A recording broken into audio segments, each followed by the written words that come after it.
அனைவருக்கும் வணக்கம். நான் உங்கள் 5ஆம் தலைமுறை ஜோதிடர் ராம்குமார் ராஜேந்திரன். நம்ம இன்னைக்கு பார்க்க போகிற தலைப்பு, கும்பராசி அன்பர்களுக்கு உங்களுடைய ராசிக்கு 2ஆம் வீடான மீன ராசியில் சனி மற்றும் சுக்கிரன் ஆகிய 2 கிரகங்களுடைய இணைவு. மார்ச் மாதத்தில் நடைபெறக்கூடிய இந்த கிரக சேர்க்கை சுமார் 50 ஆண்டுகளுக்கு பிறகு நடைபெறக்கூடியதுங்க. சுக்கிரன் உங்களுடைய ராசிக்கு 4 மற்றும் 9ஆம் வீட்டிற்கான அதிபதி. ஒருவருக்கு ஆடம்பரத்தையும் செல்வாக்கையும் சொகுசு வாழ்க்கையையும் காதல், தாம்பத்தியம், குழந்தை பாக்கியம், திருமணம், அழகு, கலை மற்றும் கணவன் மனைவி உறவுகளை கொடுக்கக்கூடிய இந்த சுக்கிரன். சனி பகவான் உங்களுடைய ராசிக்கு 1 மற்றும் 12ஆம் வீட்டிற்கான அதிபதி. நீதிமான் என்று அழைக்கக்கூடியவர், செய்யும் வினைகளுக்கேற்ப கர்ம பலனை அளிக்கக்கூடியவர், ஒருவருக்கு நிதானத்தையும் பொறுமையும் உழைப்பையும் தரக்கூடியவர் இந்த சனி பகவான். ஆக இந்த 2 கிரகங்களுடைய இணைவுகள் கும்பராசி என்பவர்களுக்கு தங்களுடைய வாழ்க்கையில் எந்த விதமான அற்புதங்கள் மற்றும் மேன்மைகளை தரப்போகுது அப்படிங்கிறத இந்த காணொலியில் தெளிவாகவும் துல்லியமாகவும் பார்க்கலாங்க. நம்ம சேனலை ஃபஸ்ட் டைம் பார்க்குறவங்க அந்த சப்ஸ்கிரைப் பண்ணிக்கோங்க, பெல் பட்டனை கிளிக் பண்ணி ஆல் ஆப்ஷன் கொடுத்துக்கோங்க. கும்பராசி அன்பர்கள் சனி பகவானை அதிபதியாக கொண்டவர்கள், நீதி நெறி தவறாதவர்கள் என்றே சொல்லலாங்க. அடுத்தவர்களுக்கு உதவி செய்யும் மனப்பான்மையை கொண்டவர்கள், எந்த சூழலையும் அடுத்தவங்களுடைய உதவியை எதிர்பார்க்காத நபர்களும் அப்படிதான். தன்னை சுற்றி இருக்கிறவங்களை எப்போவுமே நல்லபடியாகவும் மகிழ்ச்சியாகவும் இருக்கணும் அப்படின்னு யாருக்கு எல்லளவும் துரோகம் செய்யாத நபர்கள். ஆனால் தனக்கு மட்டும் ஏன் எல்லாருமே கெடுதலை பண்ணுறாங்க? நல்லது நினச்சி மற்றவங்களுக்கு பண்ணுறாங்க, ஆனால் எனக்கு கெடுதலாக தான் போய் முடியுது. எல்லா விதத்துலேயும் எனக்கு பிரச்சனை. தொழில் ரீதியாக, ஒரு ரிலேஷன்ஷிப் ரீதியாக, கணவன் மனைவிக்குள்ளே ஒரு நல்ல ஒரு அண்டர்ஸ்டாண்டிங் அப்படிங்கிறது இல்லைங்க. யாரையும் நம்ப முடியாத அளவுக்கு சில சூழ்நிலைகள், வாழ்க்கையில் நிம்மதியே இல்லாத அளவுக்கு ஒரு சில சூழ்நிலைகள் அப்படிங்கிறது உருவாயிருச்சு. இந்த நிலையெல்லாம் எப்போ தான் மாறும் அப்படின்னு எதிர்பார்க்குறவங்களுக்கு இந்த 2ஆம் இடமான குடும்பம், தனம் மற்றும் வாக்குஸ்தானத்தில் இந்த கிரகங்களுடைய இணைவு, சுக்கிரனுடைய உச்ச நிலை இந்த காலகட்டங்களில் நிறைய மாற்றங்களை தரப்போகுது.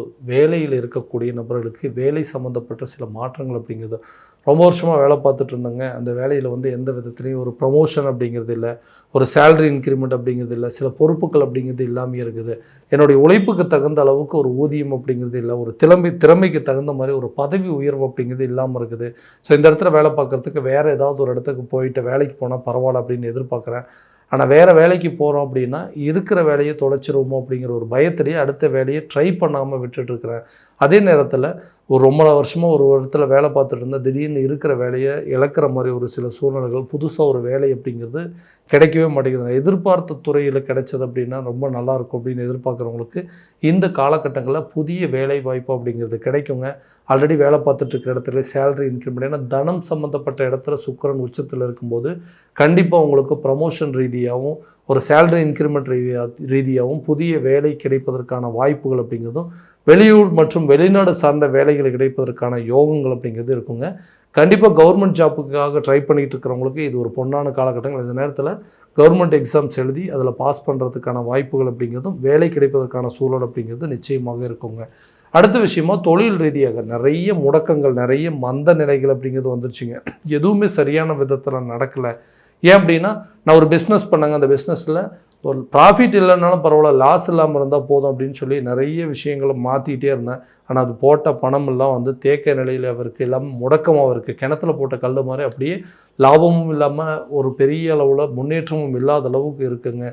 அதே நேரத்தில் ஒரு புதுசாக ஒரு பிஸ்னஸ் ஸ்டார்ட் பண்ணணும் அப்படின்னு நினச்சேன். அந்த பிஸ்னஸையும் என்னவோ சரியான விதத்தில் தொடங்கவே முடியாத அளவுக்கு சில சூழ்நிலைகள் இருக்குது. தொழில் என்ன நடந்துச்சு முன்ன இருந்த மாதிரி என்னால் சுறுசுறுப்பாகவும் வேகமாகவும் செயல்பட முடியல, எல்லாமே மந்த நிலையாக இருக்குது அப்படின்னு எதிர்பார்க்குறவங்களுக்கு கூடிய விரைவில் அவங்க தொழிலில் நல்ல லாபகரமான சூழல் அப்படிங்கிறது இருக்கும். போட்ட முதலீடுகள், மூலதனங்கள்லாம் லாபகரமாக இருக்கும். அதாவது இரட்டிப்பு லாபத்தை பெறக்கூடிய ஒரு தருணமாக இருக்கும். நிறைய பிஸ்னஸ் ஐடியாவை கொண்டு வருவீங்க, அது மூலமாக நிறைய ப்ராஃபிட் அப்படிங்கிறது ஏற்படுவீங்க. வியாபார ரீதியாக நல்ல ஒரு வர்த்தகம் அப்படிங்கிறது ஏற்படுங்க. பழைய முதலீடுகள்லாம் லாபத்தை தரக்கூடிய அளவுக்கு சூழ்நிலைகள் அப்படிங்கிறது மாறும்.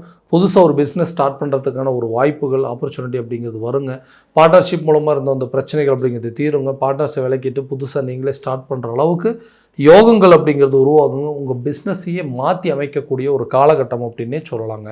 திருமணமாகாத நபர்களுக்கு கூடிய விரைவில் திருமணம் சம்மந்தப்பட்ட அனுகூலங்கள் அப்படிங்கிறது இருக்கும். குடும்பத்தில் இது ஒன்று தான் மிகப்பெரிய குறையாக இருக்குது. ஏன்னா பையனுக்கு ஒரு நல்ல மன வாழ்க்கையை அமைச்சு வைக்கணும், பொண்ணுக்கு ஒரு நல்ல லைஃப் பார்ட்னர் அமைச்சு வைக்கணும் அப்படின்னு சொல்லி நிறைய ஸ்டெப் எடுத்துகிட்டே இருக்காங்க. எதுவும் நடக்காதனால ஃபேமிலியில் இருக்கிறவங்களுக்கு, அப்பா அம்மாவுக்கோ, உடன் பிறந்த சகோதரன் சகோதரிகளுக்கோ இது ஒரு மன வருத்தம் அப்படிங்கிறது ஏற்பட்டுச்சுங்க. ஸோ பார்க்குற இடமெல்லாம் வந்துட்டு எல்லாம் செட் ஆகிற மாதிரி இருக்கான ஏதாவது ஒரு காரணத்தினால தள்ளி தள்ளி போயிட்டே இருக்குது. நல்ல ஒரு லைஃப் அப்படிங்கிறத அமைச்சிக்கவே முடியல. பையனுக்கும் அதே மாதிரி தான் ஒரு நல்ல லைஃப் அமைச்சு கொடுக்க முடியல, பொண்ணுக்கு ஒரு நல்ல வாழ்க்கை அமைச்சு கொடுக்க முடியலையேன்னு சொல்லிட்டு நிறைய கஷ்டங்கள் அப்படிங்கிறது, இதனால் மன வேதனை, மன உளைச்சல் அப்படிங்கிறது ஏற்பட்டுருக்கு. அந்த நிலையில் மாறும். கூடிய விரைவில் குடும்பத்தில் ஒரு சுப நிகழ்ச்சிகள் நடக்கிறது, சுப காரியம் நடப்பதற்கான வாய்ப்புகள் அப்படிங்கிறது கட்டாயமாக இந்த நேரத்தில் உருவாகுங்க. நீண்ட நாட்களாக குழந்தை பாக்கியம் இல்லாத தம்பதியினருக்கு குழந்தை பாக்கியம் அப்படிங்கிறது ஏற்படுங்க. இந்த குழந்தை பாக்கியம் இல்லாததுனால மக்கள் மத்தியிலையும், அந்த வெளியே வந்து ஒரு சமுதாயத்திலையும், இந்த சொந்த பந்தங்கள் மத்தியிலையும் நிறைய மன உளைச்சலுக்கு ஆளாகிட்டேன். இந்த குழந்தை பாக்கியம் இல்லாததுனால எந்த ஒரு ஃபங்க்ஷனுக்கும் வந்து போக முடியலைங்க, எந்த ஒரு விசேஷத்தையும் வந்து அட்டன் பண்ண முடியல, எங்கேயும் வந்து யாரு கூடயும் வந்து சகஜமாக பழக முடியாத அளவுக்கு சில சூழ்நிலைகள் வந்துருச்சு. அந்த நிலைகள் மாறும். கூடிய விரைவில் குடும்பத்தில் குழந்தை பாக்கியம் அப்படிங்கிறது ஏற்படுங்க. இதனால் குடும்பத்தில் ஒரு நல்ல மன நிம்மதி அப்படிங்கிறது ஏற்படும். மன மகிழ்ச்சி அப்படிங்கிறது ஏற்படக்கூடிய ஒரு காலகட்டமாக இருக்க போதுங்க.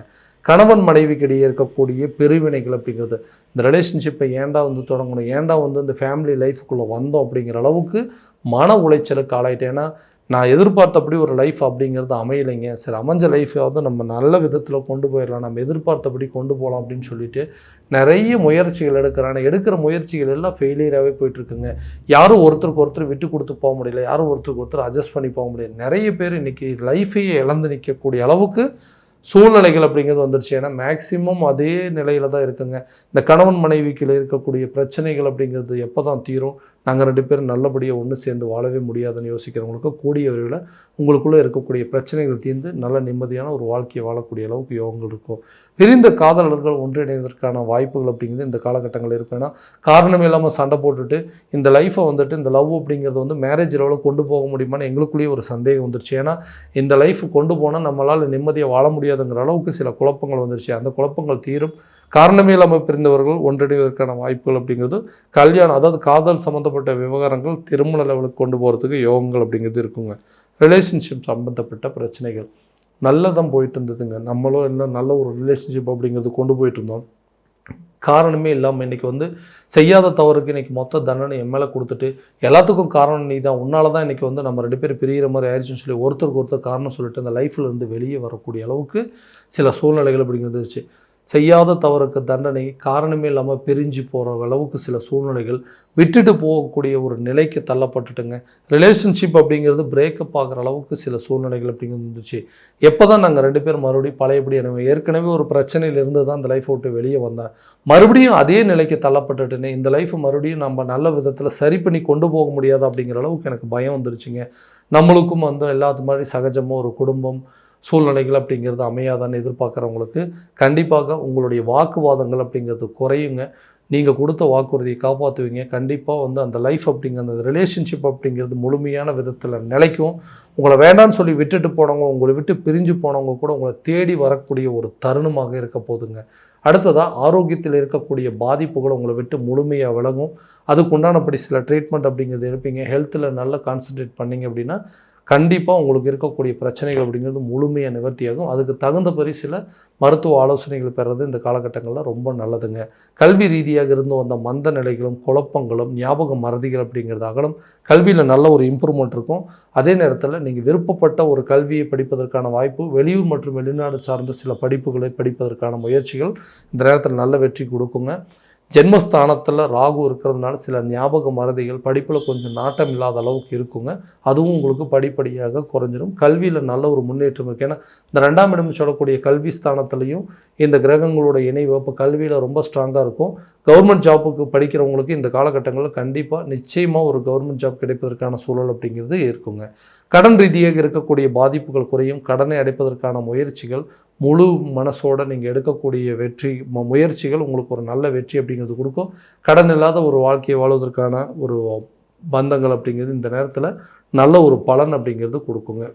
இது வரைக்கும் நம்ம பார்த்தது கோச்சார ரீதியான பலன்கள் தாங்க. இந்த பலன்கள் உங்களுக்கு நடக்குமானா உங்களுடைய சுய ஜாதகத்தை முழுமையாக தெரிஞ்சுட்டு அதற்குண்டானபடி முயற்சி எடுக்கும்போது எல்லா விதமான வெற்றிகள் அப்படிங்கிறது கண்டிப்பாக உங்களுக்கு கிடைக்குங்க. உங்களுடைய ஜாதகத்தை எங்கிட்ட பார்க்கணும்னு விருப்பப்பட்டீங்கன்னா கீழே தெரிகிற நம்பருக்கு காண்டாக்ட் பண்ணி அப்பாயின்மெண்ட் ஃபிக்ஸ் பண்ணிக்கோங்க. அப்படி இல்லையா உங்களோட ஜாதகத்தை வாட்ஸ்அப் மூலமாக அனுப்பிச்சி வச்சிங்க அப்படின்னா தெளிவான முறையில் கணிச்சு துல்லியமான பலன்கள் அப்படிங்கிறது உங்களுக்கு தெரியப்படுத்தப்படுங்க. மீண்டும் அடுத்த காணொலியில் உங்களை சந்திக்கும் வரை உங்களிடமிருந்து விடைபெறுவது உங்கள் ராம்குமார் ராஜேந்திரன். நன்றி.